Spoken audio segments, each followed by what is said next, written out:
Tú no estás ciego, pero ellos quieren que lo seas. Tú no estás confundido ni jodido, pero ellos quieren que lo creas. Que vivas con miedo, enfermo, ignorante, es todo para los fascistas. Así es como te amansan, te anulan noche y día. Así es como esos maleantes tapiñan sus fechorías.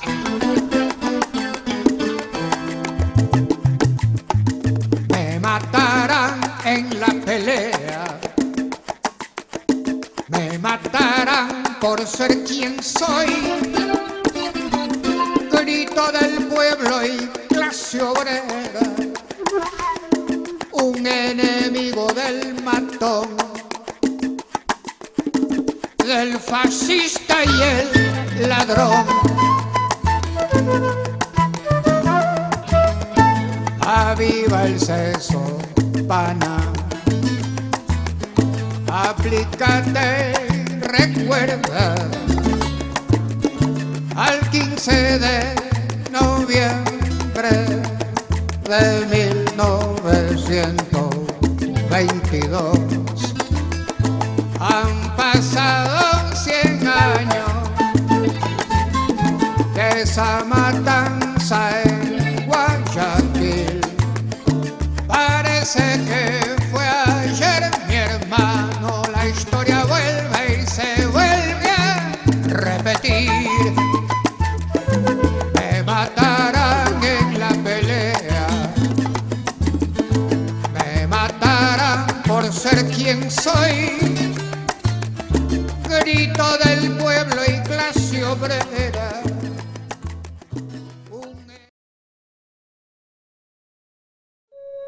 Desde los Andes ecuatorianos, en las mágicas colinas aledañas al río Intac, provincia de Imbabura, nace un café, cultivado con amor por valientes mujeres a las que pertenece la marca Francesca.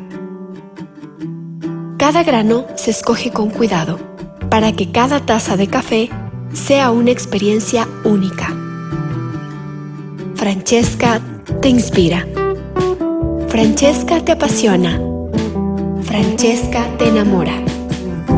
En cada sorbo, descubre lo mejor de ti.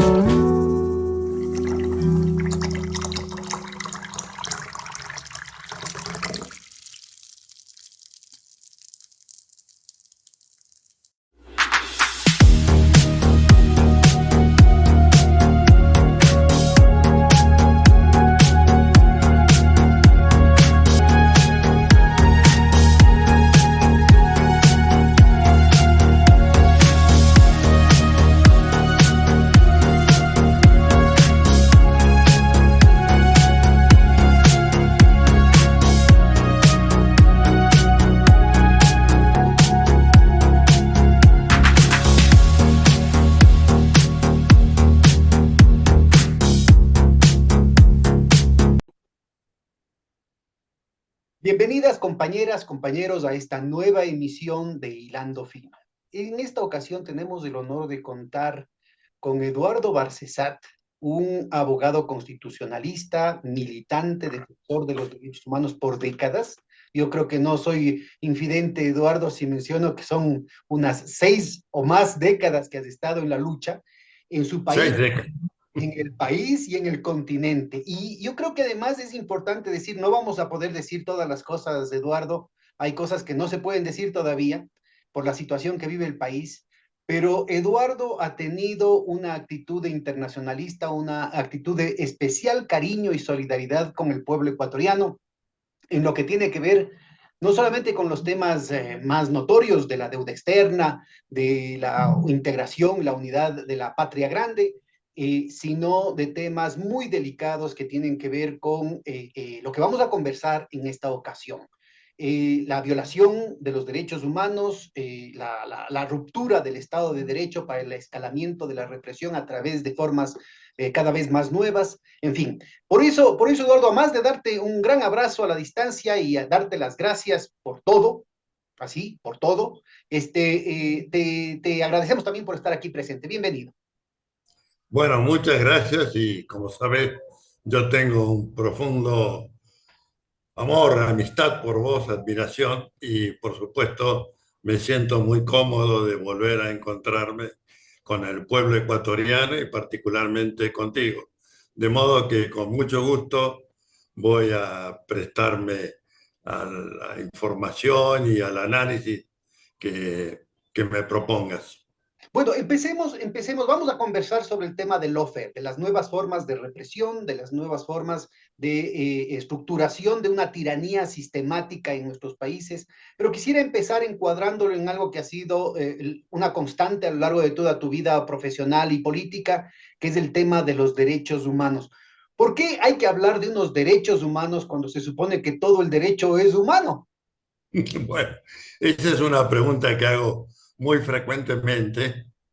¿Por qué pensamos que estos solos son los derechos humanos? Pero creo que tiene una explicación. La mayor parte del derecho que conocemos, que rige las relaciones cotidianas, civiles, comerciales, penales, están estructuradas, creo, fundamentalmente en protección del patrimonio y no de la persona humana. Es La decir, cosificación de la vida, ¿no? Entonces el la derecho es cosificación del la propiedad derecho. y no la gente. Esto es dolorosamente así y aparece incluso sincerado en algunos textos importantes.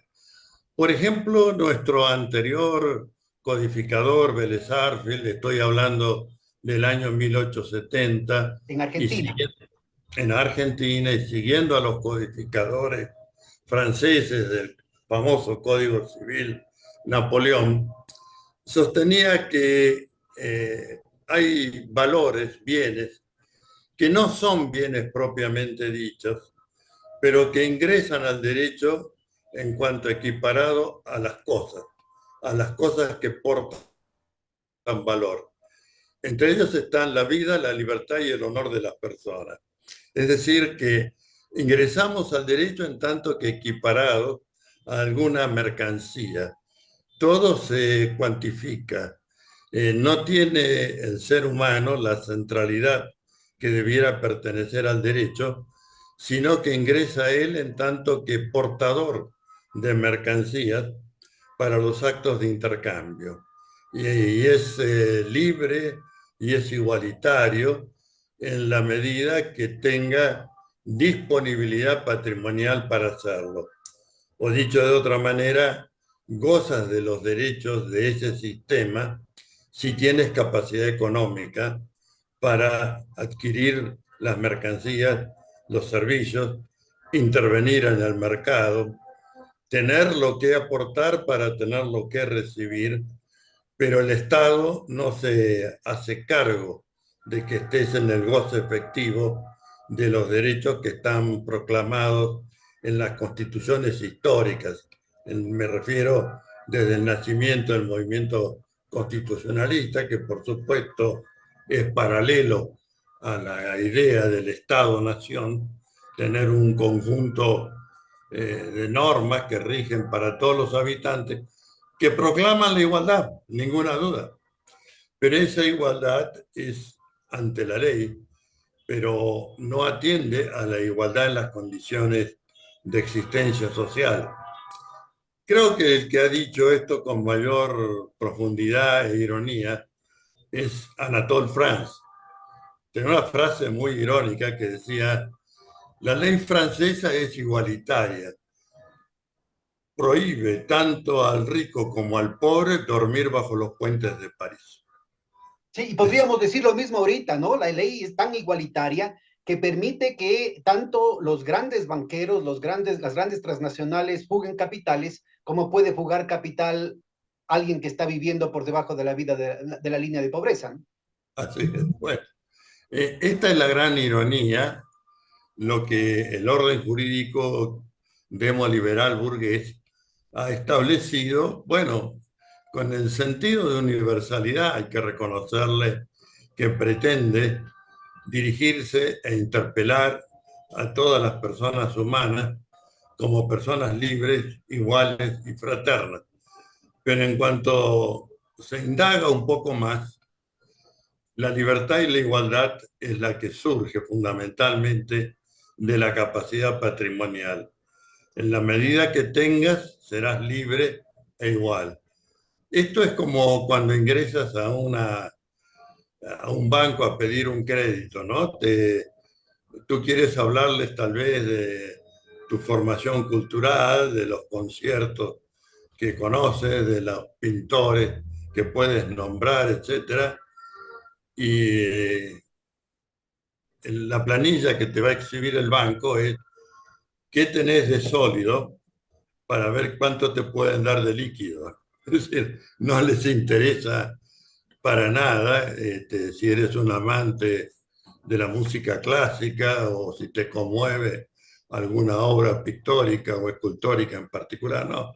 Lo que te preguntan es cuántas propiedades tienes, qué acciones, cantidad de acciones, si tienes vehículos, otros valores, depósitos bancarios, tu debe, es decir, si tienes deudas, si tienes hipoteca, etcétera, y en función de eso es la libertad de contratar y la posible igualdad en el acto de intercambiar dinero para recibir una ayuda económica que irás devolviendo forzosamente y con intereses y con sufrimiento y a plazo. Ahora, mira, Bueno, ciertos sectores de la izquierda te dirían, esto no es ninguna novedad, es decir, el Estado, el derecho es un instrumento de clase para oprimir a a la gente que no tiene, de los que tienen para oprimir a los que no tienen. Desconociendo los procesos que se van dando, las luchas sociales que van arrancando conquistas, ¿no es cierto? Y a ciertos sectores que con toda honestidad, desde la propia burguesía, en su historia de lucha en contra de la opresión del antiguo régimen, también tenían un proyecto de civilización que planteaba ciertos elementos de emancipación de la humanidad, ¿no? ninguna duda.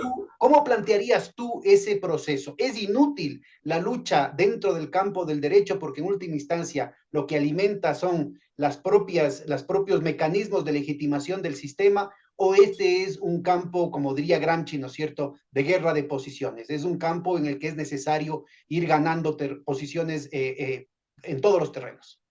El derecho siempre se lo ha visto desde el punto de vista de consolidar relaciones sociales y conservar esas relaciones sociales que son fundamentalmente del privilegio. Pero evidentemente la conciencia jurídica ha ido formando otros criterios y yo creo que lo más avanzado, lo más central en todo esto es el tema de los derechos humanos y fundamentalmente los económicos, sociales, culturales y ambientales, se dice ahora. Y esto es cierto, es decir, el derecho puede jugar una función de anticipación para relaciones sociales que todavía no están consolidadas.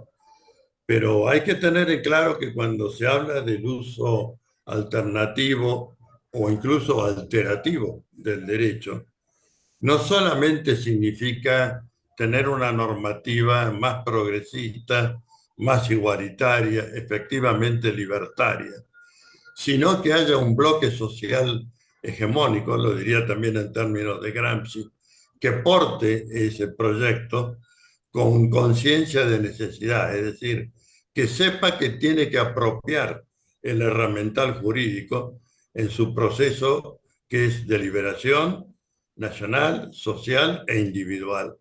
Y aquí creo que está la gran riqueza de los derechos humanos, y mucho más cuando se advierte que el actual movimiento que se califica como neoliberal, la derecha europea y la de nuestro continente, de Latinoamérica y el Caribe, ya no les interesa el Estado-Nación. Pretenden privatizarlo en todas sus funciones, destruirlo. Es decir, tiene que acabarse este concepto de soberanía territorial, el concepto de pueblo-nación, que el Estado tenga que prestar servicios básicos en condiciones de igualdad para el acceso, fundamentalmente la salud, la educación, la justicia. Todo esto tiene que ser privatizado. Yo observo con mucho dolor que en la Argentina en el 2013 se modificó el Código Civil de Vélez Arfield No digo que el Código Civil fuera un instrumento de progreso, pero tenía ciertas pautas igualitarias que ahora han desaparecido. Es decir, ahora en lo que hace a la parte económica es la ley y la jurisdicción que la autonomía de la voluntad establezca. Bueno, la autonomía de la voluntad es siempre la del más poderoso económicamente.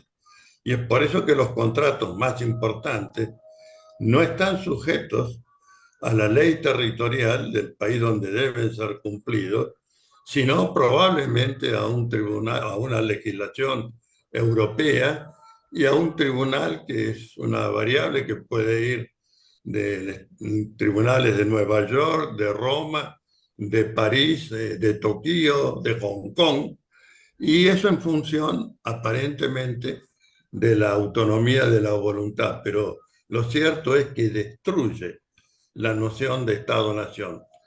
Yo tuve una pelea denodada en el año 2013 para sacar al Estado Nacional, de la órbita del Código Civil y Comercial nuevo, porque si se quedaba sujeto a ese código, nunca más iba a poder discutir un laudo arbitral internacional, porque no daba facultades prácticamente de revisión o nulidad.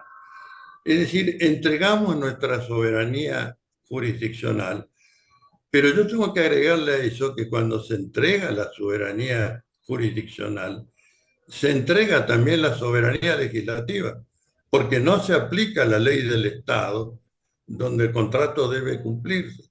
Se aplica la ley de aquel que tiene la mayor fuerza económica en el contrato y que elige a su criterio o la ley francesa o la ley del Estado de Nueva York o de inglesa. Y esto nos deja sin requisitos fundamentales de lo que es el concepto de Estado-Nación. Es más, yo diría ahora, es un poco audaz lo que voy a decir, así que ponte el cinturón de seguridad, ¿no? Que apropiar por estos sectores el Estado de Derecho es una consigna revolucionaria. Es decir, mientras estamos asistiendo en nuestros países a la destrucción del Estado-Nación por obra de estas derechas recalcitrantes, nosotros tenemos que ir al rescate de ese Estado-Nación para poder recuperar nuestros derechos y poder ejercer y ampliar los mismos con las incorporaciones más importantes. Esto tiene mucho que ver, Pedro, con el tema de la titularidad efectiva de los pueblos sobre sus riquezas y recursos naturales. Fíjate que las normas del derecho internacional de los derechos humanos de mayor jerarquía, que son los pactos de Naciones Unidas, civiles y políticos, económicos, Es de sociales y 1976, ¿no? 66-76. Llevó 10 años colectar las aprobaciones necesarias para que sean obligatorios para el conjunto de las naciones que integran Naciones Unidas. La Argentina lo ratificó en el 84-85 recién y lo convirtió en cláusula de jerarquía constitucional en el 94. Eso creo que es en toda América Latina, ¿no? Forman parte, todos los pactos de derechos humanos internacionales forman parte del bloque constitucional, por tanto están en la jerarquía más alta de la normativa interna, ¿no? Efectivamente, ahora, la cláusula primera de estos dos pactos es la misma, el de derechos civiles y políticos y el de derechos económicos, sociales y culturales. Y esto porque se ha querido poner énfasis en los autores de que el derecho de libre o autodeterminación de los pueblos es basal, su derecho a la independencia económica y la titularidad jurídica de los pueblos, no de los estados ni de los gobiernos. Es muy importante porque puede haber gobiernos traidores, ¿no es cierto?, que venden el interés nacional y en última instancia son los pueblos los que tienen que... Esta es una arma de defensa de los pueblos, las constituciones, los derechos humanos son instrumentos de los pueblos para cristalizar cierta correlación de fuerzas a pesar de que la coyuntura pueda ser desfavorable, ¿no? El tema es que esto está en las normas de mayor jerarquía. Logramos con mucho esfuerzo que el artículo primero de nuestro nuevo Código Civil y Comercial, En que es del Argentina. año, en Argentina, del 2013, pusiera que todo derecho previsto en este código debe validarse en las disposiciones de la Constitución Nacional y de los pactos internacionales de derechos humanos. Esto está fantástico en el artículo primero, pero en todos los desarrollos, en lo que hace a las relaciones económicas, está absolutamente ignorado. Es muy lastimoso que esto se haya dado en el marco todavía de un gobierno progresista, ¿no? Bueno, esto es lo que lo hace efectivamente más lastimoso, y no es que por inadvertencia, porque te repito, yo perdí la voz, quedé afónico, junto con otro elenco de abogados, peleando esto en todas las asambleas que se hicieron para dar un debate, pero esto fue como una especie de cobertura de chocolate. Si fuimos, dijimos, pero el budín quedó siendo el Bueno, mismo. yo creo que es muy importante, mientras tú estabas hablando esto, yo estaba haciendo, recapitulando, yo no tengo mente de abogado para acordarme los artículos pero acá también, en el Código Civil anterior, que fue reformado poco a poco durante el gobierno progresista, pero fue totalmente masacrado con el gobierno de Moreno y sobre todo con Lazo, con varias leyes, ¿no? Se decía claramente, decías, por ejemplo, el tema de los arbitrajes internacionales, decía que cualquier arbitraje, cualquier laudo internacional tenía que ser ratificado, tenía que ser validado por un juez local. Eso Bueno, ya se elimina, ¿no? Entonces, aplauso. uno de los elementos, pero aparece, mientras estamos hablando, en los Estados Unidos acaba de aprobarse una ley en la que de la manera más abusiva se arrogan el derecho de poner veto sobre la normativa interna que se apruebe aquí en el Ecuador. Y no solamente sobre las leyes que se emiten en el Congreso, en la Asamblea, sino también en la normativa de cada ministerio, de cada superintendencia, de cada comisaría. Imagínate, entonces, la ruptura, esta nueva ofensiva imperial sobre el patio trasero, ¿no es cierto? Primero, que estamos ubicando que lo que pasa en Argentina, ¿no es cierto?, tiene su correlato, obviamente, cambiando los tiempos, viendo cuándo pueden hincar el diente de manera más apropiada, ¿no es cierto?, dando las condiciones internas de cada país en toda América Latina. Y segundo, el hecho de que están utilizando, en algunos casos Argentina era el laboratorio, ¿no es cierto?, donde iban siendo la vanguardia de la ofensiva imperial en contra de los estados nacionales de nuestros países, y en el caso de esta coyuntura, en el Ecuador están experimentando, ¿no es cierto?, este veto, que ya sería el caso de un protectorado, ni siquiera creo que los protectorados tenían tal nivel de incidencia. Imagínate lo que es que los Estados Unidos se arrogan el veto sobre cualquier decisión comercial del Ecuador, sobre cualquier contrato en el Ecuador, no solamente sobre la legislación en general. Bueno, ¿cómo entiendes tú este proceso de derrumbe institucional, de ofensiva? Porque no es un derrumbe espontáneo, es en realidad a cañonazo limpio que están destruyendo la institucionalidad de nuestros países. Resulta ser entonces que lo que fue antes la consigna ganadora, digamos, de los Estados Unidos con Carter, ¿no? El tema de los derechos humanos, con lo cual se supone que estaban por encima del imperio del mal, ya con Reagan, ¿no? Los luchadores de la libertad y toda esa cuestión se les ha desplomado. Se convierte en una cosa totalmente disfuncional ahora. Aclaremos que lo de Carter, que era muy valioso y más en su momento, atendía a los derechos civiles y políticos, no así a los derechos económicos, sociales, culturales, mucho menos ambientales. Es decir, para ellos, y esto lo dice muy claramente esta figura ya preterida, pero que todavía tiene algún peso, de Francis Fukuyama, cuando dice que hay que abandonar los derechos económicos, sociales y culturales porque como ya triunfó el capitalismo, fin de la historia, no tiene sentido tener promesas demagógicas en materia de derechos económicos, sociales y culturales, que hay que volver a los derechos del hombre y del ciudadano, ampliando un poco el espectro en la igualdad entre distintos grupos, ya sea por preferencia sexual o por minorías, etcétera, con eso ya está todo. Y llega a afirmar en ese libro que agranda su tesis inicial y por lo tanto es mucho más vulnerable ideológicamente porque desnuda el proyecto. Dice, bueno, pueden elegir el gobierno que quieran, pero lo único que pueden hacer es administrar este modelo. Es decir, así tenga una administración verde, ecologista, rosa, lo que fuere, no interesa. Lo único que van a poder hacer es administrar este modelo y no otra cosa.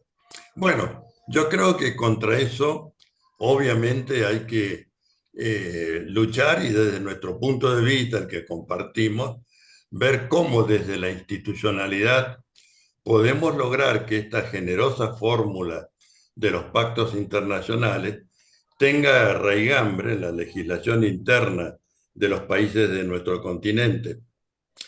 Fíjate que en nuestro caso, el conjunto de las riquezas y recursos naturales en el código están puestas como bien privado del Estado Nacional, lo que significa, traducido, que hoy día el conjunto de nuestras riquezas y recursos naturales están afectados en garantía del pago o repago de la deuda externa enorme que pesa sobre el conjunto de nuestro país. Y de las posibilidades de los arbitrajes internacionales, que pueden ser, por ejemplo, el caso del Ecuador, Chevron, Texaco, son 10.000 millones de dólares.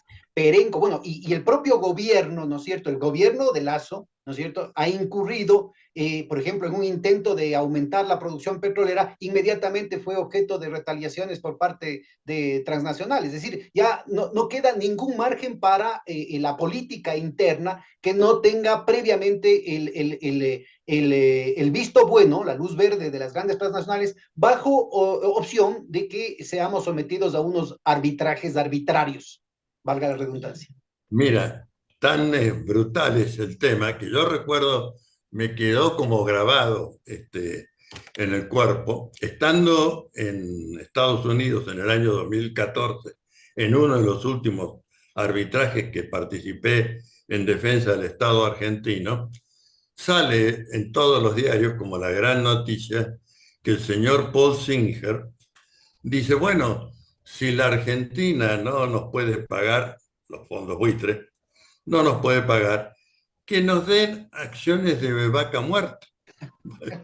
Que empiecen a regalar los recursos naturales del subsuelo, ¿no? Que es el verdadero objetivo, porque en última instancia a ellos no les hace falta dólares, es decir, ellos pueden aplastar un botoncito en la computadora y pueden emitir trillones de dólares. Lo que verdaderamente está en el ojo es la posibilidad del desfalco sistemático de la fuerza de trabajo y de la naturaleza de nuestros países.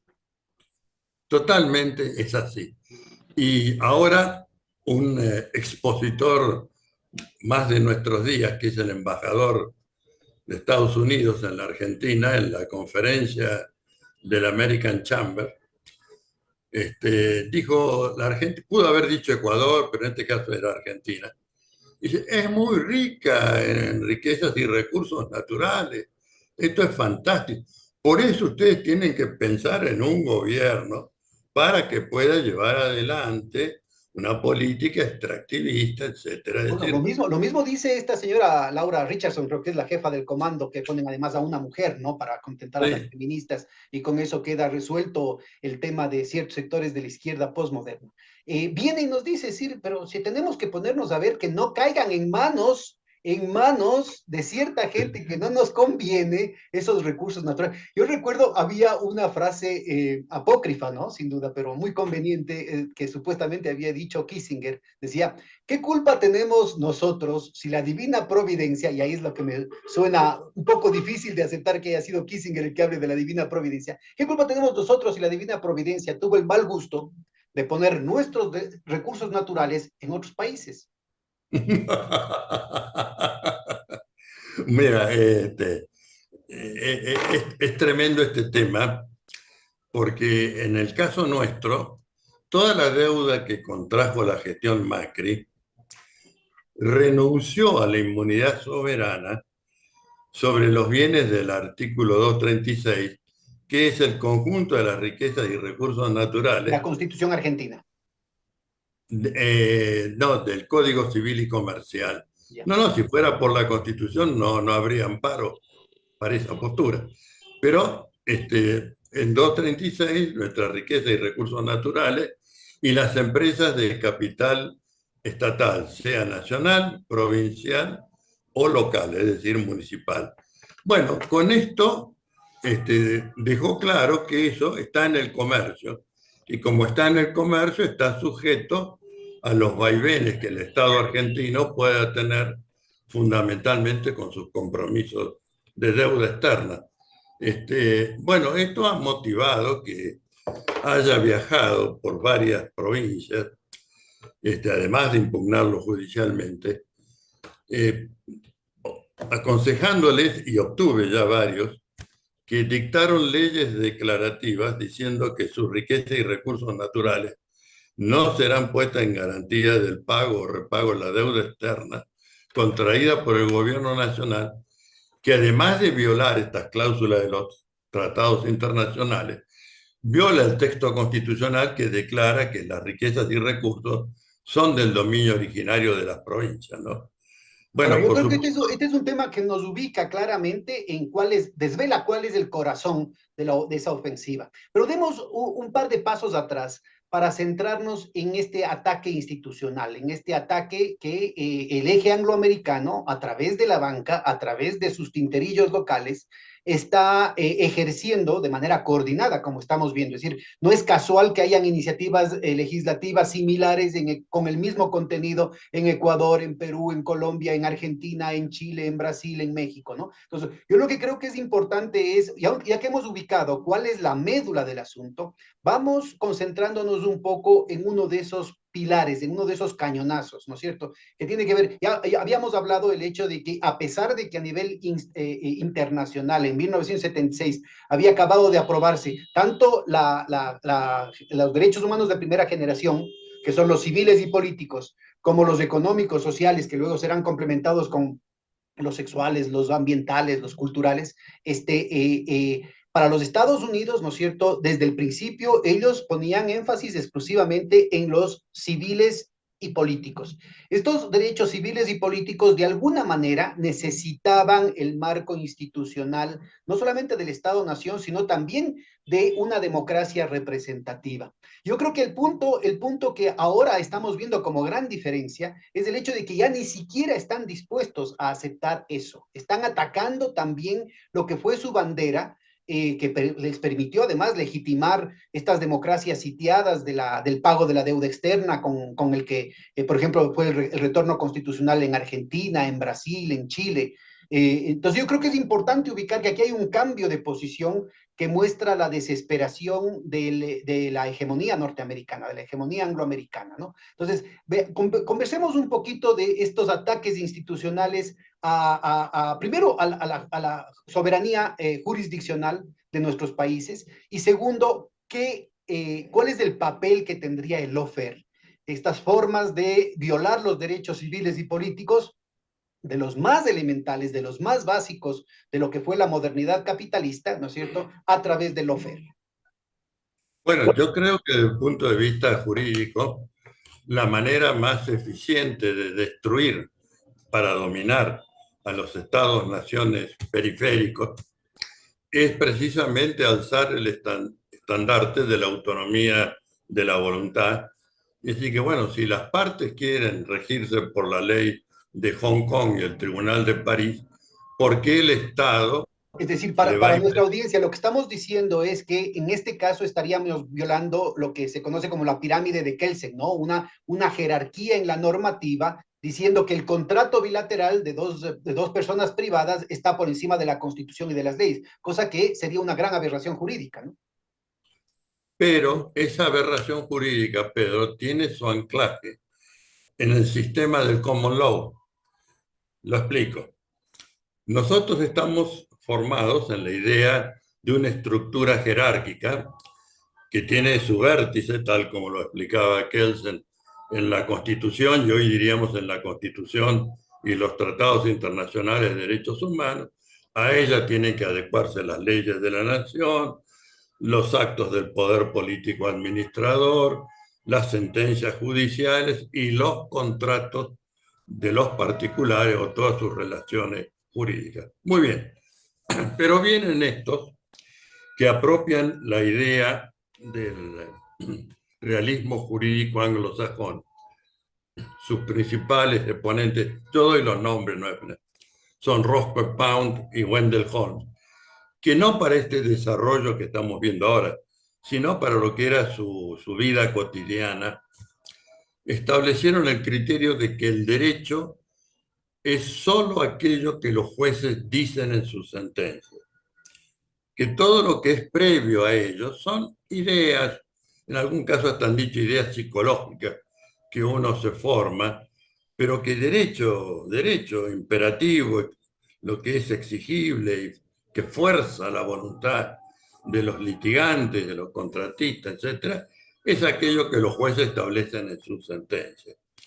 Bueno, estas corrientes desgraciadamente han sido, sin que lo pensaran así, pues yo no creo que ni Roscoe Pound ni Wendell Holmes pudieron anticipar el lawfare, pero le dieron una jerarquía al common law y una imperatividad y por lo tanto propósito imperial de que no, tienen que abandonar estas estructuras rígidas con derechos y garantías, con protección del más débil, no, todo eso a la basura. Los que resuelven son los jueces. De allí también el gobierno de los jueces, que ha sido pregonado por estos juristas y que por lo tanto tenemos que tener sumo cuidado de que no se infiltre en nuestras estructuras, aunque diría que lamentablemente ya se han infiltrado. Ahora, sí, yo Yo creo te que cuento, para aclarar a nuestra audiencia, cuando hablamos de common law, estamos hablando de una tradición del derecho anglosajón opuesta correcto, al derecho latino, al derecho de la Europa continental, que en última instancia es la que ha imperado en nuestros países. así es, Pero inclusive yo te diría, por ejemplo, dentro de la tradición anglosajona, esta visión, esta tergiversación del common law, por ejemplo, estaría en contra de lo que serían las doctrinas de los padres fundadores de los Estados Unidos, por ejemplo, los Federalist Papers, o sea, en los Estados Unidos fue muy importante toda la discusión en torno a la Constitución de los Estados Unidos, porque se probó claramente que entre la Declaración de la Independencia en 1776 y la aprobación de la Constitución de los Estados Unidos en 1789, hubo un verdadero caos. Estuvo no solamente a punto de disolverse, sino provocarse una guerra civil dentro de los Estados Unidos por el anarquía y el sálvese quien puede. Además, gente armada que se estaba no solamente entre estados, sino matándose privadamente unos con otros. O sea, lo que se ve la ley de la selva, ¿no? Del lejano oeste, eso también estaba en el lejano este, en la costa este de los Estados Unidos. Entonces, claramente se establece, ¿no es cierto?, en la constitución no escrita de Inglaterra, en la constitución escrita de los Estados Unidos, el reconocimiento también en la tradición anglosajona de un criterio del bien común, de una normativa que enmarque cualquier tipo de arreglos bilaterales, ¿no? Entonces es una versión muy distorsionada, muy aberrante dentro de la propia tradición anglosajona, ¿no? sí, pero te voy a hacer un señalamiento. Todo lo que has dicho es totalmente así. Pero, se reservaron constituir al Poder Judicial, y ahora voy a hacer una cita auténtica del Federalista, la obra de los padres de la Constitución de Filadelfia, que el Poder Judicial tiene que ser aristocrático, vitalicio y contramayoritario para prevenir posibles desbordes demagógicos o populistas de los poderes políticos. Yo he indagado, porque tenía una inicial resistencia a creer que esto estuviera expresado así, pero en la Enciclopedia Británica, la colección Great Books, la versión del Federalista que se toma de la Príncipe Edition, dice textualmente esto que estoy manifestando. En algunas traducciones lo han machacado un poco, no es que lo hayan diluido totalmente, pero no aparece en toda su pureza como en la edición original.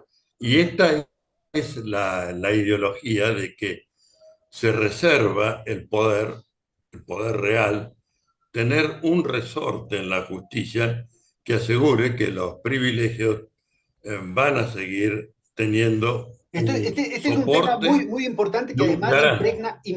impregna la institucionalidad tanto de Inglaterra como de Estados Unidos hasta ahorita, ¿no? Que es que en ese momento, hace 200 años, cuando los padres fundadores, con toda la reverencia que hacen los gringos y los agringados respecto a eso, planteaban, ¿no es cierto?, una dicotomía contraponiendo república, que es el derecho a las minorías, el derecho de las minorías, versus la democracia, que es la demagogia y el populismo. Y tenían en cabeza el tema del terror en la Revolución Francesa. Entonces, se planteaba una situación que había que neutralizar la democracia Así es. explícitamente, que es el derecho de las mayorías, para preservar la república, que es el derecho de las minorías. Pero inclusive en esa versión elitista, en esa versión oligárquica, está presente el bien común, o sea, está presente algo que trasciende el mero contrato entre las partes, o sea, esa autonomía de la voluntad que tú estabas planteando, se ve claramente que inclusive en las versiones más elitistas, más oligárquicas, más repugnantes, digamos, para lo que es ahora el discurso oficial del eje angloamericano, que tratan de reivindicar que siempre han sido democráticos, resulta ser que se convierte en una aberración. Si ahorita se está queriendo fundamentar el poder del partido judicial en toda América Latina en una aberración de la tradición angloamericana, asumiendo que eso es en realidad la representación de toda la tradición angloamericana, ¿no?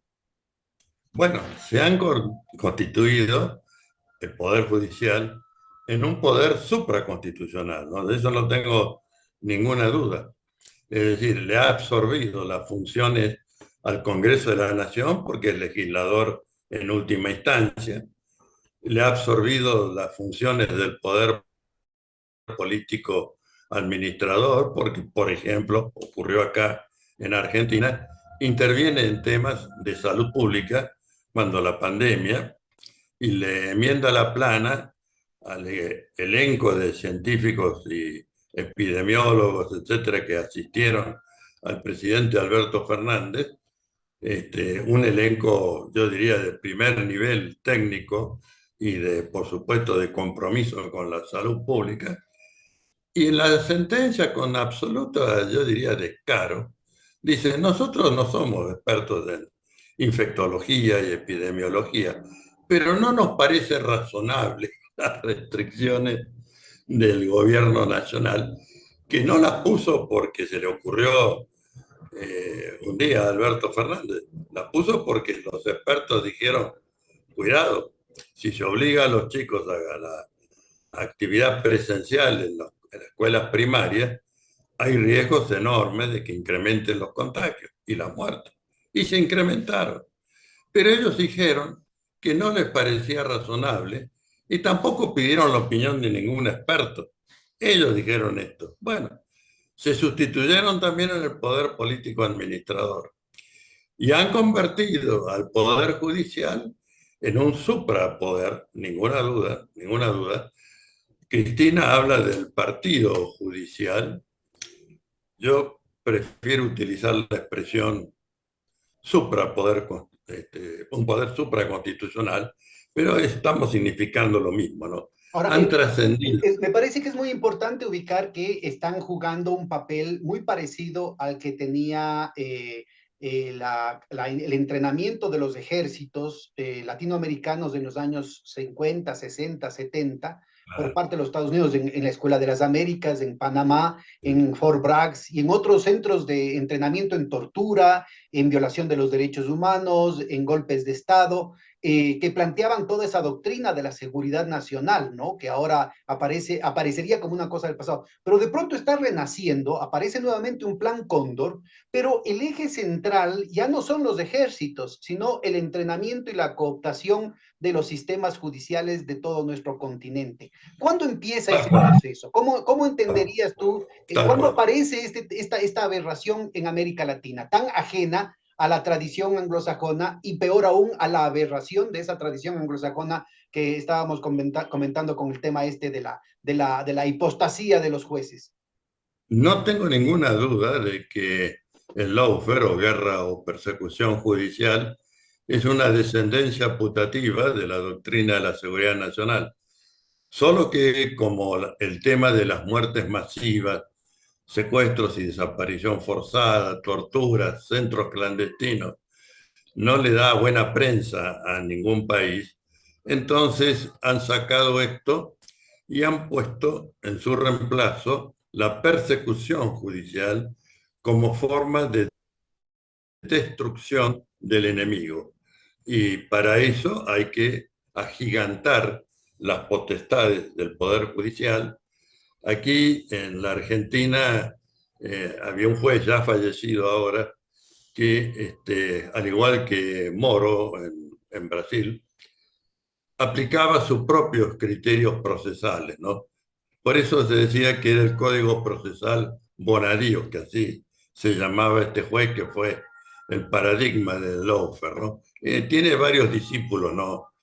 No es que murió y se terminó la cosa, no, sigue Pues, teniendo. pero no existen anticuerpos en la sociedad, en el propio sistema judicial, en las propias facultades y escuelas de derecho, que digan, bueno, vea, señor, usted no puede hacer lo que le dé la gana. Pues no. También los jueces están sometidos a la Constitución y a las leyes.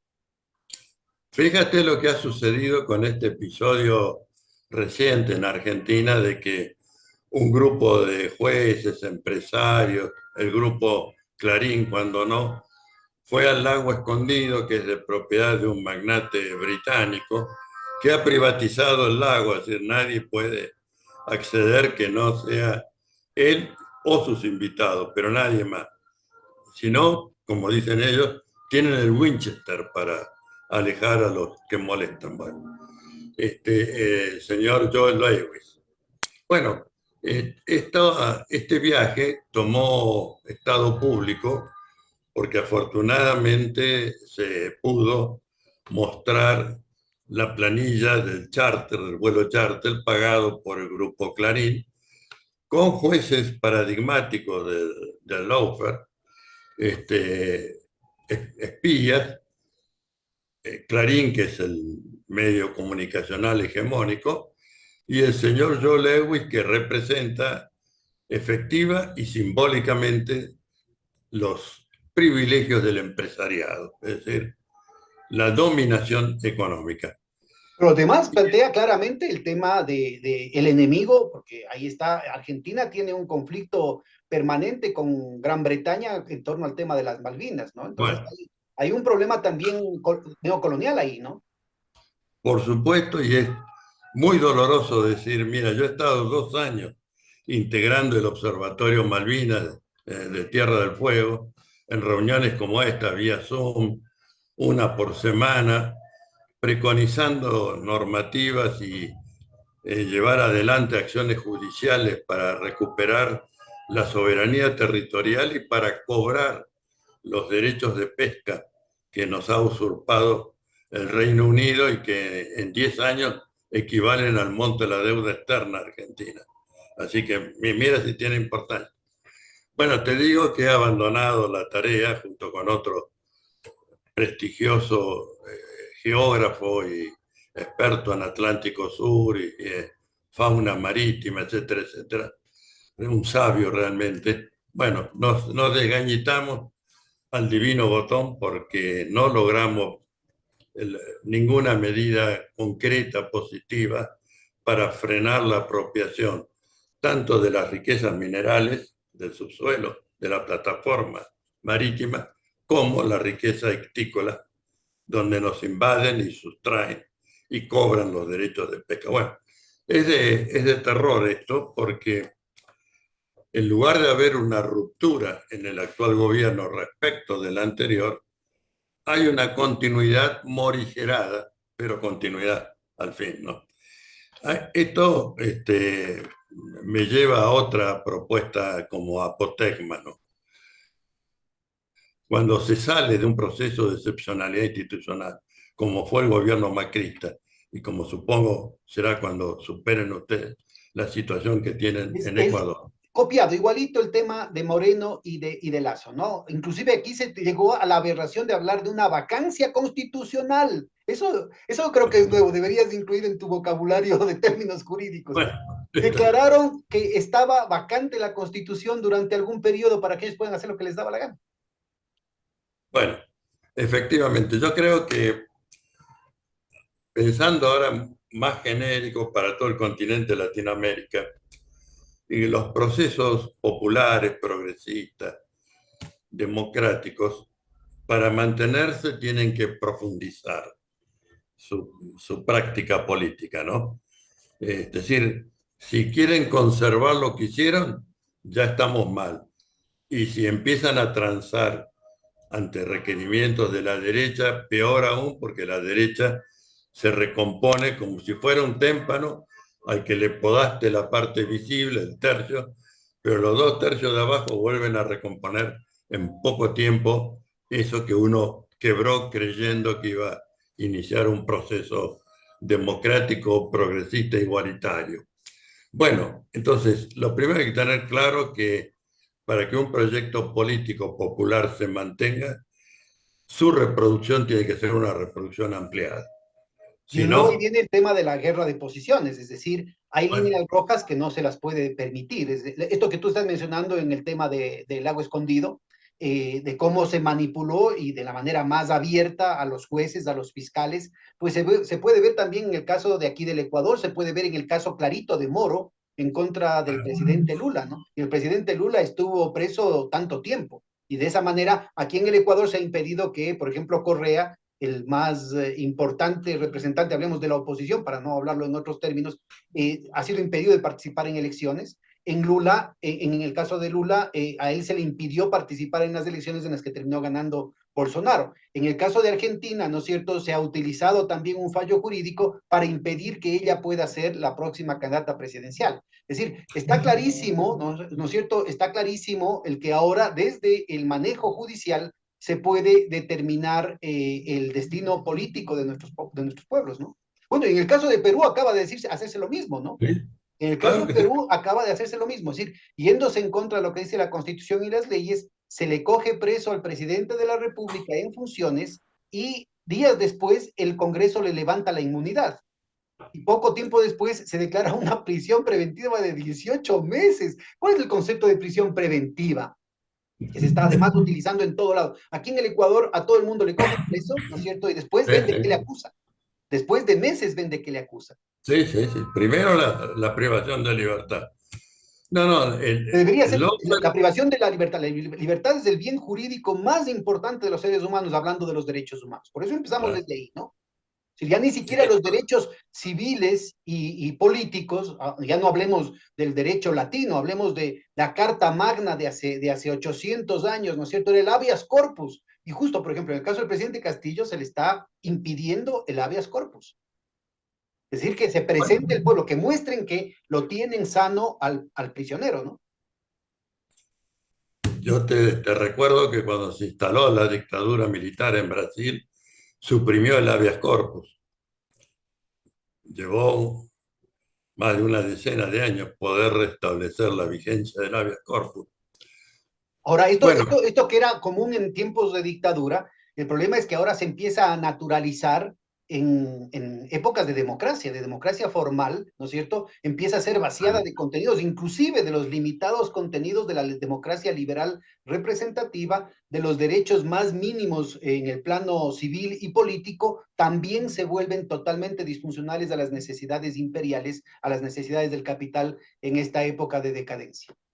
efectivamente, los tiran por la borda, como ellos ejercen el poder y tienen la impunidad garantizada a través del Poder Judicial, les interesa tres pepinos: las libertades, las regularidades y resguardos constitucionales en protección de la libertad individual, etcétera.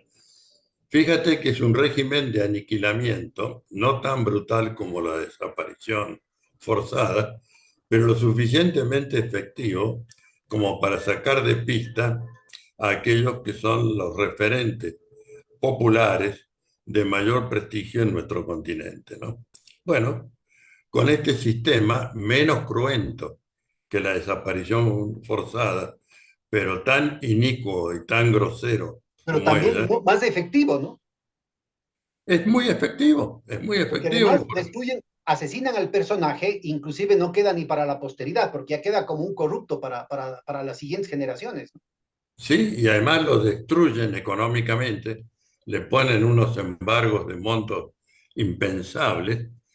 Todo esto los saca de cualquier forma de participación en la vida política, y esto es lo que buscan. La condena que le han hecho recientemente a Cristina de 6 años de privación de libertad por administración fraudulenta, eso les interesa tres pepinos porque no lo van a aplicar ni nunca va a ir presa. Lo que les interesa es la llamada pena accesoria. La pena accesoria es la destrucción de la persona porque es una inhabilitación a perpetuidad ocupar cargo o función pública, y detrás de ello, menos visible pero no menos letal, los embargos que se harán efectivos, que son por cifras astronómicas que ni los estados pueden pagarlo, mucho menos las personas individuales. Bueno, Bueno, y esto está acompañado además del asesinato simbólico, ¿no? Es decir, porque ya queda, Cristina queda tachada por inmoral, corrupta, ladrona, etcétera, etcétera. En el caso, por ejemplo, de Correa, se le acusa de asesinato y secuestro, inclusive. Ya no solamente es el tema de la corrupción, sí, sino sí. se habla de asesinato y secuestro por influjo psíquico. Ese es otro término que deberían Sí, incluir en los sí. diccionarios jurídicos, ¿no? Sí, trascienden el discurso jurídico. Estuve con Correa hace poco. Él estuvo en la conferencia continental de la Asociación Americana de Juristas que se hizo del 2 al 4 de noviembre en la provincia del Chaco, donde hay un gobierno bastante progresista, y dio las facilidades para que en estos tiempos tan difíciles para todos pudiéramos reunirnos y intercambiar opiniones y experiencias, así que le comenté que era amigo tuyo y te mandó saludos. Muchas gracias, igual. Bueno, bueno, Pero bueno, estamos... vamos ubicando qué significa todo este proceso de destrucción de instituciones que, como estamos mencionando, ¿no? La Carta Magna no fue una reivindicación comunista, fueron más bien los señores feudales, ¿no es cierto?, que celosos del poder que tenía el rey, le imponían a Juan Sin Tierra una serie de condiciones mínimas que establecían un balance, ¿no es cierto?, de balances y chequeos que limitaban el poder tiránico del Estado. Estamos hablando de principios del derecho romano, estamos hablando de principios del jus naturalismo, estamos hablando, es decir, estamos hablando de todas las tradiciones jurídicas que de pronto son aplanadas, ¿no? Es un payloader que viene acá y destruye todo sin ningún miramiento. ¿En qué queda toda la formación jurídica, la formación académica, profesional y lo más importante, ética de los abogados, de los constitucionalistas, de los especialistas en derecho? Bueno, mira, comienzo por una anécdota porque de alguna manera puede ayudar a ilustrar esto. Ese elenco que viajó al lago Escondido, de jueces, fiscales, empresarios, y el huésped o el hospedador, que era eh, un apropiador de territorio argentino. Entre ellos el juez Ercolini, que sería el alter ego de Bonadío que nombré antes, es decir, otro más del lawfare, totalmente entregado. Es profesor en la Facultad de Derecho y dirige la carrera de la maestría en magistratura, es decir, la formación de los jueces en posgrado. Bueno, hemos firmado más de 15.000 abogados, profesores de derecho, el pedido de juicio académico para removerlo del cargo. Te digo que hasta ahora la única resolución que ha tomado la Facultad de Derecho y la Universidad de Buenos Aires, en lo que hace a la Facultad de Derecho, demandar la publicidad del nuevo ciclo de esta maestría en magistratura con la intangibilidad de su director, el doctor Julián Ercolini. Es decir, no ha contestado ni dado comienzo a ningún proceso de juicio académico, pero difunde a todos los docentes, y más de una vez, y en todos los mails que uno tenga, le llega la propaganda, notificación también, de esta maestría en magistratura bajo la dirección de Julián Ercolini, quien en los chats privados entre los distintos integrantes del grupo, cuando se destapó la olla, empezaron a ver cómo iban a darle una lección al funcionario de la policía aeroportuaria que hizo trascender este charter y sus viajeros, ¿no? Pero en términos como si fuera tiempos de la dictadura, levantarlo, darle una lección, enseñarle que estas cosas no se hacen, es decir, golpearlo por lo menos, o tirarlo en algún paraje a ver si se lo come algún bicho. Bueno, esto, el lenguaje entre jueces, fiscales, empresarios y el ministro de Seguridad de la Ciudad Autónoma de Buenos Aires, que es el que dobló la apuesta, diría en la terminología, de que lo dejaran a él encargarse de darle esa lección al buchón, ¿no? Bueno, Bueno, tremendo. el paralelo de la anécdota es que acá el anterior procurador, hasta recién nomás procurador del Estado, fue anteriormente el decano de la facultad, guardando las proporciones y las distancias, ¿no? Que obviamente es una cosa mucho más pedestre acá, ¿no? Decano de la facultad de la Pontificia Universidad Católica del Ecuador, de la Facultad de Jurisprudencia. Y este es el procurador que decía que el banco, desde cosas tan triviales como que las apuestas, aquí están prohibidas legalmente las apuestas, que las apuestas, si es que trata del fútbol, no son apuestas, y que el Banco Interamericano de Desarrollo no es banco, con lo cual daba la luz verde para que el ministro de Finanzas, que en plena pandemia cortó el presupuesto de salud para los que estaban heroicamente en las primeras líneas de defensa, en el momento más virulento y más letal del COVID, para prepagar la deuda externa. Imagínate, Eduardo, para prepagar la deuda externa.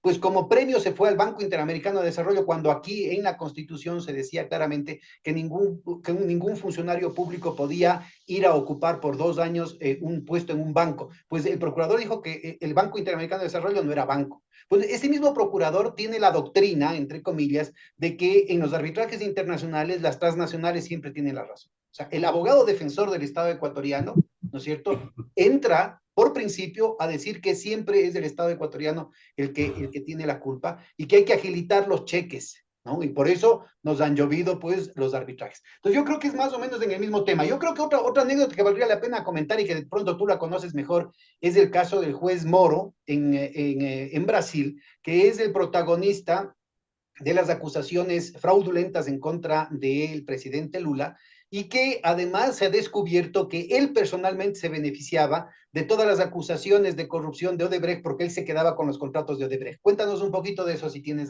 alguna información. Bueno, yo tengo alguna información a través del libro de los defensores de Lula, que son a la vez los fundadores y directivos del Instituto Laufer o Laufer Institute. Bueno, tiene su sede en Sao Paulo, que han trabajado con una eficiencia enorme para poder demostrar toda la falsedad. Efectivamente, ahora hay investigaciones que están avanzando y que pretenden que se revise si este sujeto, Sergio Moro, tiene la habilidad moral para ocupar un cargo en el Senado del gobierno de Brasil, de la República de Brasil, y eso está basado en la investigación de los beneficios que él ha recibido a consecuencia de llevar adelante la persecución judicial contra Lula y haber sido también mentor del golpe de Estado contra Dilma Rousseff, ¿no? Espero sinceramente, no, por ahora no creo que haya habido más avances que estas noticias que vos has transmitido de la comprobación de los beneficios económicos que recibió por su disciplinado comportamiento en destruir las dos figuras más populares políticamente de Brasil. Creo que eso por ahora está todavía en etapa primaria, diría, de investigación, lo que no significa poner en duda su veracidad, sino que creo que va a llevar un camino algo largo. Esperemos, porque es totalmente independiente de eso, que el Senado, antes de recibirle juramento y formalizar la toma de posesión, revise eso.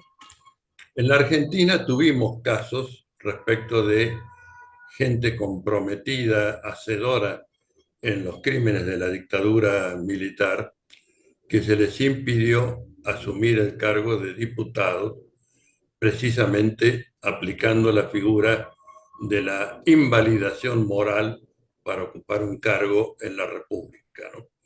Bueno, y salió bien, pero salió en un momento en que había una clara conciencia de los crímenes del Estado terrorista y de las brutalidades de este personaje, que era Benjamín Menéndez y Eduardo Bussi. Entonces, frente a ellos, pudo erigirse y lograrse la exclusión de ocupar cargos bajo Estado de Derecho.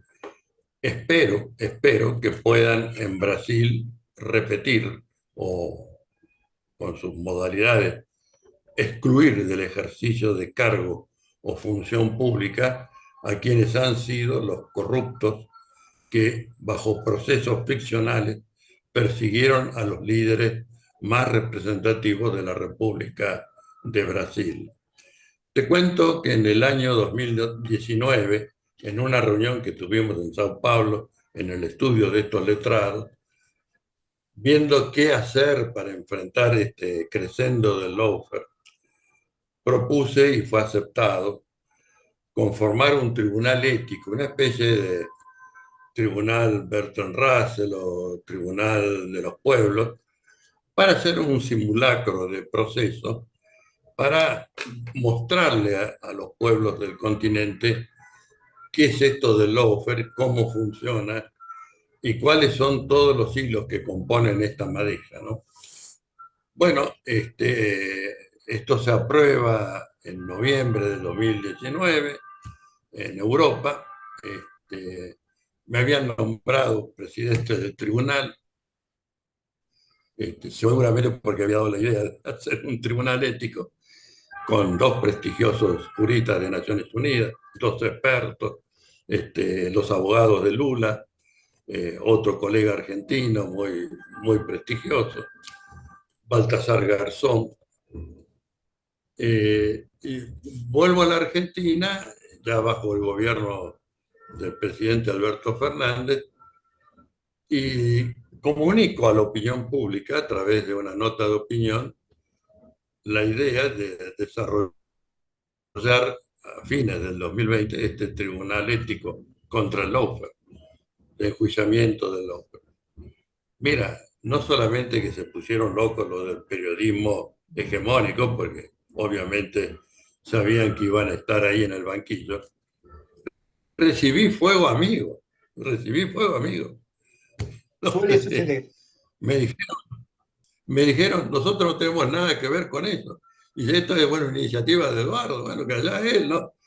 Bueno, no sé, era ridículo. Yo no tenía ningún cargo en el 2020 en el gobierno, por lo tanto, no tenía que darle explicaciones ni pedir permiso a nadie. Bueno, me dio. Y lo que más me dolió es que el juez Baltasar Garzón se dio vuelta y dijo, bueno, que él se había entusiasmado, pero que no le parece tampoco propicio. Es decir, lo sacaron también a él. Bueno, a mí me dolió enormemente porque te aclaro que el día que hicimos la conferencia de prensa en Madrid comunicando la constitución del tribunal, él habló hasta por los codos, ¿no? No es que estaba ahí calladito o reticente, habló, pero, y por supuesto, y habló bien, muy bien. Bueno, y 2 meses después, estando reunido con Alberto Fernández, que cuando hace eclosión este episodio en Argentina, se pone alineado con Alberto Fernández y dice, bueno, no, sí, efectivamente no, hay que dejar que la justicia se depure por sí misma. Bueno, depurar las pelotas, no se depuraron nada. Ahora, 2 años después, fíjate vos, el propio gobierno de Alberto Fernández, a través de la Secretaría de Derechos Humanos del Ministerio de Justicia y Derechos Humanos, hace un seminario internacional en el que estuvo Correa sobre el lawfare y cómo combatirlo. Bueno, caramba, ya era bastante visible en el 2019, 2020, no necesitábamos 2 años de martirologio de los que han caído bajo las garras de esto para darnos cuenta de lo que era, ¿no? Pero pareciera que esto de sostener, no, se van a corregir ellos solos, ¿no? ¿Qué más se van a corregir? Han ido Es como la acentuando, diciendo autorregulación que de los como hay... bancos. Sí, sí, sí, rompamos el Banco Central porque ¿para qué lo necesitamos? Bueno, mira, yo creo que en esto que hemos venido trabajando desde el año 2013, yo recuerdo en el 2016 el simposio que se hizo en En Ecuador. este, la sede de la UNASUR, efectivamente. Yo creo que estas iniciativas de unirnos para enfrentar los temas de deuda externa, fuga de capitales, son necesidades de la primera hora, ¿no? Y que es importante que esa unidad sea también intuitiva de nuestras riquezas y recursos naturales. Y último punto de lo que yo diría esencial, en la parte, digamos, jurídica, que las políticas de derechos humanos lleven a la realidad eso que está puesto en los textos más elevados de la conciencia jurídica universal, pero que distan mucho de tener una concreción efectiva, ¿no? Yo ¿Crees siempre tú que digo, con la presencia de Lula en la presidencia de Brasil y de AMLO en la presidencia de México, inclusive se podría plantear una iniciativa a nivel, por ejemplo, de la CELAC respecto a elementos que permitan limitar esta acción corrosiva del lawfare? sí, sí, estoy totalmente convencido. Estoy totalmente convencido. Ahora va a haber en alguna fecha en marzo una reunión del Grupo de Puebla como una expresión de solidaridad con Cristina Fernández relativo a esto de la persecución del lawfare y cómo enfrentarlo, etcétera. Pero obviamente que si se pone como mascarón de pro a la UNASUR o a la CELAC, va a tener un peso y una trascendencia mucho mayor. Yo creo que es una cosa ineludible que debemos hacerlo. Junto también con que se auspicien cómo enfrentar en común el tema de la deuda externa agobiante y de la fuga de capitales, que es criminal, ¿no? Eh, Tú recuerdas que en el 2016 yo presenté un proyecto de convención en esa reunión que tuvimos de prevención y sanción de la fuga de capitales. Bueno, ahora lo he presentado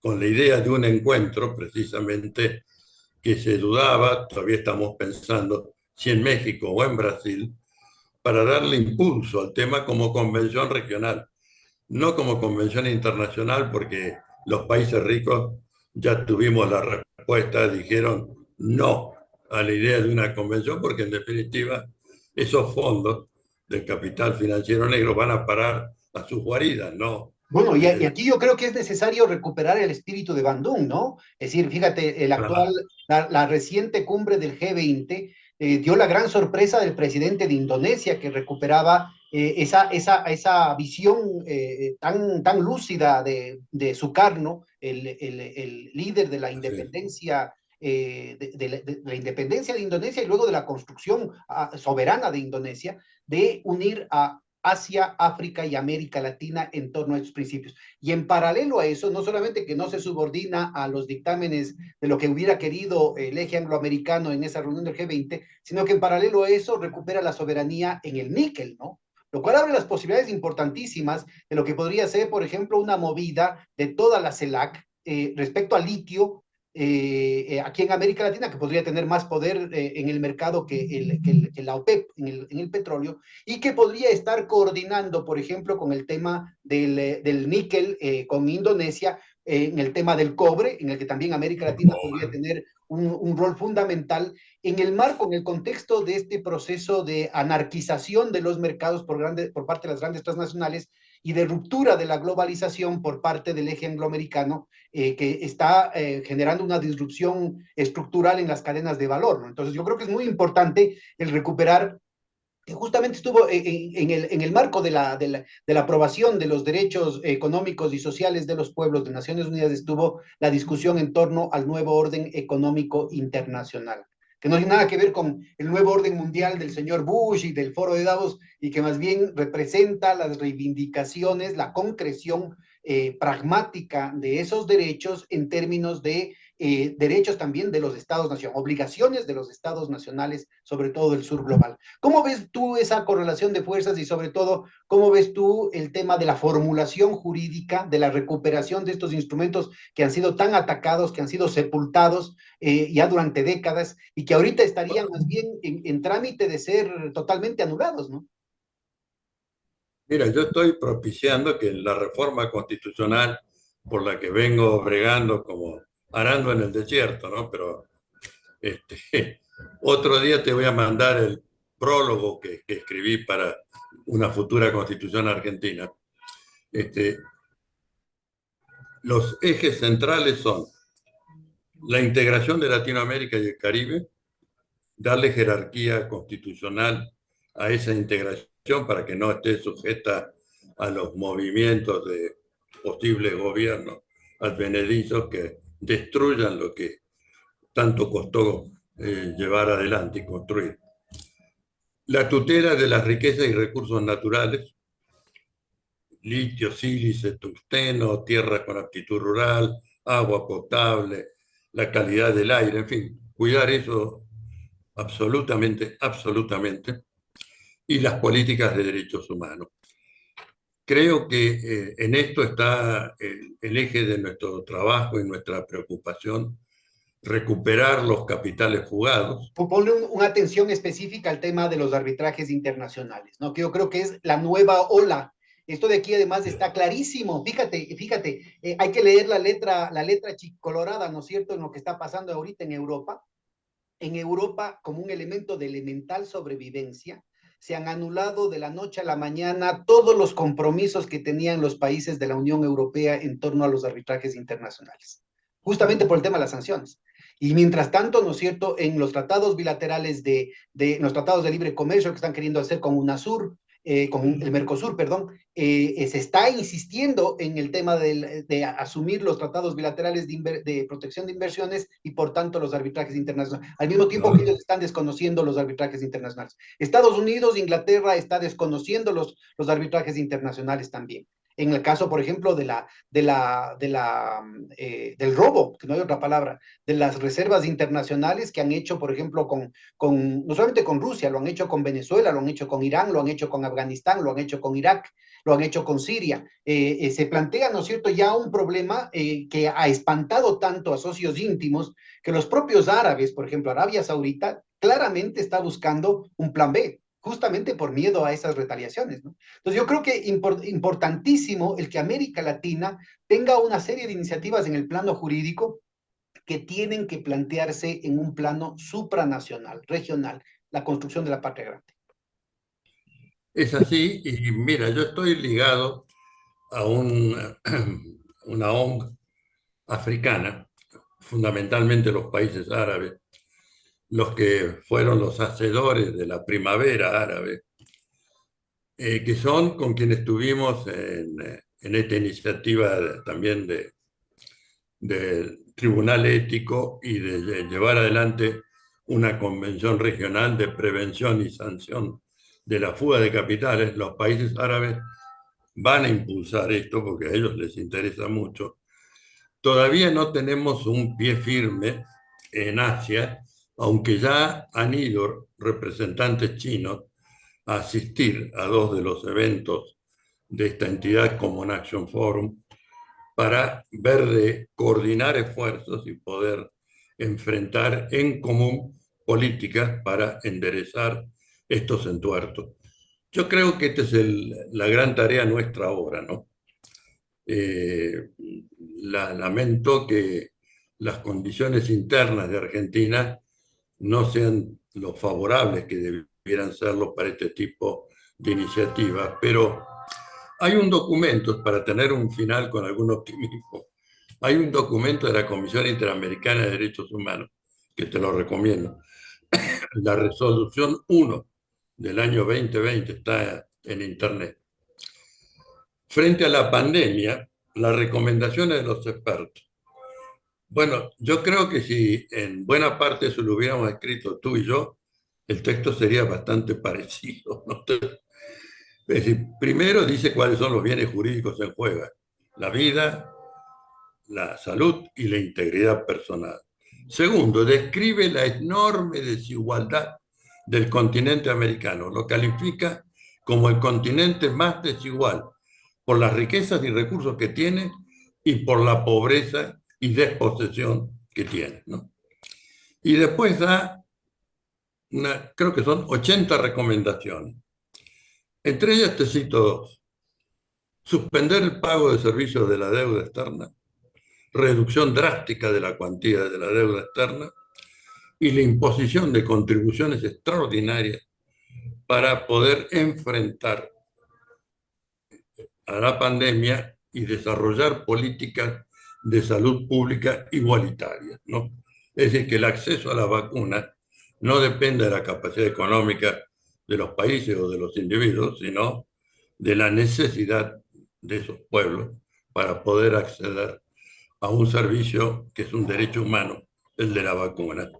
Bueno, si eso se agranda, se profundiza y se toma la descripción que han hecho sobre las situaciones extremas de desigualdad que se viven en nuestro continente, bueno, podemos decir, vale la pena que la Comisión haya hecho un documento de esta envergadura, ¿no? Para Ahora, mí no tiene... pero en el campo específico del LOFER, ¿cuáles podrían ser las iniciativas que podrían tomarse, que podrían tomar la sociedad civil de toda América Latina, los movimientos sociales, los intelectuales progresistas? Yo sé que tú formas parte de una tradición internacional, pero latinoamericana, pero específicamente argentina, con un saludo a Beinus, ¿no es cierto?, a todos los compañeros que han formado parte, que han sido maestros y otros discípulos tuyos, que está muy afincada en Argentina. La tradición jurídica, la doctrina jurídica que ha salido de Argentina ha sido muy iluminadora en ese sentido para todos los juristas de América Latina. Yo creo que habría una cantidad de iniciativas que podrían hacerse más allá de los gobiernos, desde la diplomacia de los pueblos, ¿no es cierto?, que permita ir precisamente apuntando a estos elementos tan corrosivos, a este ataque tan demoledor que está infringiendo el eje angloamericano y sus operadores locales en contra de los estados-nación, en contra de la soberanía de los pueblos en toda América Latina. ¿Cuáles podrían ser los pasos que podrían seguirse? Te estamos oyendo y estamos tomando nota, Eduardo. Bueno, primero, por supuesto, a través de la reforma de las constituciones, generar poder judicial o servicio de justicia, tal vez sea más correcto, que esté cumplimentando los requisitos de ser un poder representativo y republicano. Nuestros poderes judiciales no son ni representativos ni republicanos. El tema del Consejo de la Magistratura, que es muy espinoso. El Consejo de la Magistratura, a mi modo de ver, tiene que tener primero integración por voto popular. No solamente los abogados debemos votar, los representantes nuestros, debe votarlo la población. Y tener un cuarto estamento que sea representativo de organizaciones sociales, para que haya presencia de pueblo en el Consejo de la Magistratura, que debe velar por el buen desempeño de los jueces y controlar los concursos para proponer las ternas o lo que fuere, ¿no? Yo creo que esto es un paso importante y creo que los tribunales con jurados populares, tiene que instalarse. En nuestra Constitución están desde 1853, pero nunca se han instalado. Poder nunca dejó que se instalaran. Solamente en algunas provincias funciona, y creo que ha funcionado bastante bien. Los jurados populares son de tradición angloamericana, ¿no? Y que podría ser un avance importante en el derecho latinoamericano. Sí, sí, podría ser. Yo creo que teniendo jueces que sepan, por supuesto, controlar y orientar cómo debe ser la tarea del jurado, qué deben tomar en cuenta, qué no, etcétera, me parece importante que los principales temas penales sean con juzgados populares para que el pueblo decida y controle el accionar de la justicia, ¿no? En fin, son ideas. En algunos países no dio buen resultado la elección de los jueces, la elección popular. Personalmente yo soy proclive a que las cortes, los tribunales superiores sí sean electos por el voto popular, porque como es un cargo político, me parece un sinceramiento que sean electos por voto popular y que su mandato dure un poco más que los mandatos comunes, pero que sea mandatos a plazo, es No sea decir, vitalicio, como plantea no pueden la ser visión vitalicios. aristocrática, ¿no? No, se terminó lo de vitalicio. Y la renovación por concurso de antecedentes y oposición, si quieren renovar. Pero darle periodicidad a la función judicial, porque si no se enseñoran y saben que son intangibles y que el espíritu corporativo que se forma en los jueces lleva a que difícilmente actúen unos contra otros, ¿no? Esto es desgraciadamente una estructura mafiosa y no podemos permitir eso Habría que en una... recuperar de la tradición hispánica los juicios de residencia, ¿no? Que Claro, mandaba el propio rey a que se haga tanto a los virreyes como a los presidentes de Real Audiencia, que es el Poder Judicial, ¿no? así es, así es. Tenemos que, y en todo esto, la mayor presencia popular posible, porque si Ahora, no, mira, en un horizonte un poco más modesto, en una correlación de fuerzas como la que tenemos ahorita, a partir del marco jurídico existente en América Latina, ¿cuáles podrían ser las acciones que podrían establecer ciertos anticuerpos, algún sistema inmunológico frente a los abusos de este lofer, de la instrumentalización de la justicia como un elemento de represión política? En el Ecuador, por ejemplo, se ha visto claramente que el efecto corrosivo del lawfare ha afectado el derecho internacional con el derecho del asilo, por ejemplo. Acaba de negarse el asilo al pedido que hace la República Argentina de dar asilo a María de los Ángeles Duarte, lo cual podría estar reproduciendo lo que pasó años de que Aya de la Torre estuvo asilado en la embajada colombiana en el Perú, ¿no? Pero eso fue el milenio pasado, imagínate, o sea, a lo que estamos regresando. bueno, Se está corroyendo el derecho internacional, se está corroyendo el derecho constitucional, se está corroyendo el derecho civil, se está corroyendo instituciones como la habeas corpus. ¿Qué se puede hacer desde las instituciones existentes en la actual correlación de fuerzas en un elemento más inmediato de lo que los pueblos, los abogados, podrían hacer, ¿no es cierto?, como una campaña de toda América Latina para evitar el avance de estos cañonazos en contra de la institucionalidad latinoamericana? creo que habría que comenzar por el enjuiciamiento y remoción de las Cortes Supremas. Es decir, cuando se constituyó el nuevo gobierno en Argentina, salió todo un debate. Yo no fui convocado a ese elenco de expertos para asesorar, pero la propuesta que daba era que toda reforma debía comenzar por la cabeza del Poder Judicial, porque eso después baja también por la estructura piramidal del espigón jurisdiccional y es un señalamiento, ¿no? Lamentablemente se arrancó al revés, ¿no? Y no se concretó tampoco. por modificar la jurisdicción, modificar, no, ampliar la jurisdicción de la justicia federal, criminal y correccional para diluir el poder de los actuales jueces. Pero aquellos con los que iban a integrarlo, si bien no tuvieron oportunidad de ejercer el lawfare porque sus competencias no le dan para una política persecutoria, cuando han ocupado cargos suplantando por licencia, por enfermedad, por lo que fuera, los jueces federales, criminales y correccionales, han sido tan hijos de puta como los que caracterizaron el lawfare. De manera que creo que era correcto empezar por la modificación de la cabeza del Poder Judicial y después ir avanzando sobre los cuerpos distintos. Pero la reforma total, la de insuflar un Poder Judicial de servicio popular, tiene que venir por una constitución nueva. Y esto es bastante arduo, porque todos los sistemas tienen requisitos de cantidad de votos, de acuerdos, etcétera, muy altos, muy altos. Y en el caso de Ecuador y de Bolivia sería el reivindicar y fortalecer las nuevas constituciones fruto Claro. de la movilización popular, ¿no? Yo creo que ahí hay horizontes de constituyentes en Perú, en Chile, ojalá en Argentina puedan alcanzar esa situación y en otros países el recuperar y afianzar lo que han sido las conquistas jurídicas por parte de los pueblos, ¿no?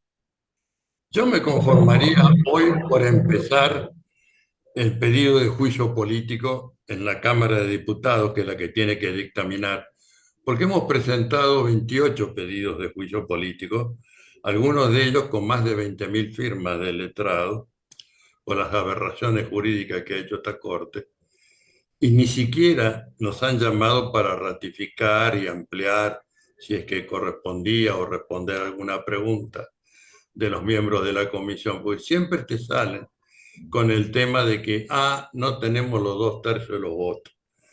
Y la respuesta nuestra siempre ha sido, bueno, los 2/3 de los votos es al momento de la votación, pero para empezar a investigar no hace falta tener 2/3. Lo que hace falta es tener la voluntad política de investigar. Porque si estos jueces se encuentran como están ahora en este pequeño episodio, o pequeño grande, del agua escondido, con que ellos dejan de estar del lado del poder para pasar a ser justiciables, el descalabro que se desarma, mental y estructural, es muy importante, muy importante. Están que trinan por el hecho de pasar a tener que brindar una declaración indagatoria, responder preguntas, etc. Bueno, esa es la forma de empezar a derrumbar este témpano potente y doloroso del lawfare, ¿no? Te agradezco muchísimo, Eduardo. Han sido una serie de reflexiones muy profundas que desde la experiencia muy concreta de la Argentina iluminan a todo nuestro continente. Acá en el Ecuador todavía tenemos que sufrir una serie de presiones invisibles, ¿no es cierto?, que limitan y en muchos casos silencian a muchas voces que podrían estarse oponiendo a este proceso brutal de saqueo de nuestros recursos naturales. A seguir trabajando por los derechos humanos, a seguir en la lucha en todos los campos, inclusive en el campo jurídico. Esas son las grandes lecciones que nos está dando Eduardo Barcesat. Muchísimas gracias de nuevo, Eduardo. Bueno, Unas palabras finales para cerrar el programa. bueno, un gusto haber nuevamente contactado contigo y con el pueblo de Ecuador, porque considero que eres un representante más que legítimo en ese tema y la personalidad que yo más admiro del Ecuador. Y yo siempre digo que la conferencia más, o el congreso más interesante que fui es aquel que me invitaste en el año 2009, porque había pocos juristas y había muchos economistas, y aprendí toneladas, toneladas de cosas, ¿no? Bueno, y en el 2016, ni que hablar, aquella que fue de la Superintendencia de Control del Poder de los Mercados en la sede de la UNASUR. Lamentablemente ya con todo el proceso cayendo tanto en Ecuador como en Argentina, de modo que para mí es un compromiso de honor.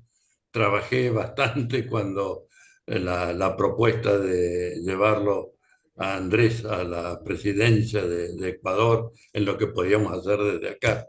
Y bueno, estuve en contacto con Correa en estos encuentros, intercambiando experiencias y planteando necesidades.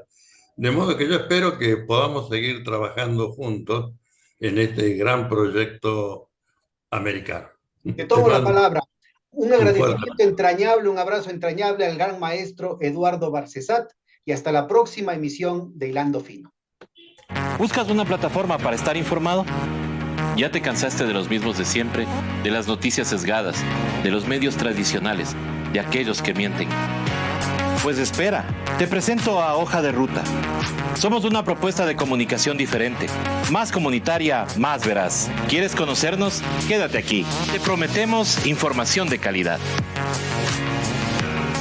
contenido disruptivo, alianzas internacionales,